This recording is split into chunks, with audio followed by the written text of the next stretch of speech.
মাঝ আকাশে থাকাকালীন বিমানে হাইজ্যাক ও বোমা বিস্ফোরণের হুমকি মেলায় কুয়েত থেকে দিল্লিগামী ইন্ডিগোর একটি ফ্লাইটের জরুরি অবতরণ করানো হয়েছে। শুক্রবার মাঝ আকাশে বিমানের ভেতর একটি টিস্যু পেপারে লেখা হুমকি বার্তা পাওয়া যায়, যেখানে বলা ছিল বিমানটি হাইজ্যাক করে উড়িয়ে দেওয়া হবে।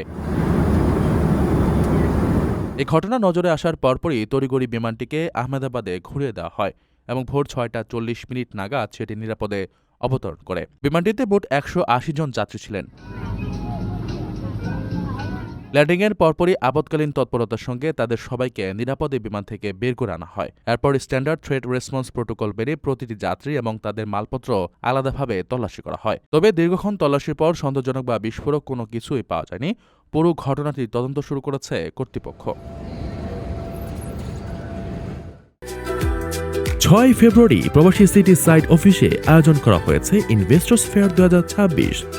ভিডিও কলে মিলবে ফ্রি ওমরা সুযোগ সহ অবিশ্বাস্য সব উপহার।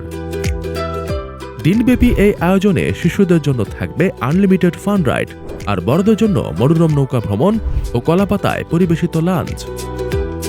মাত্র ১০,০০০ টাকায় বুকিং। আরও বিস্তারিত জানতে যোগাযোগ করুন স্ক্রিনে দেওয়া নম্বরে।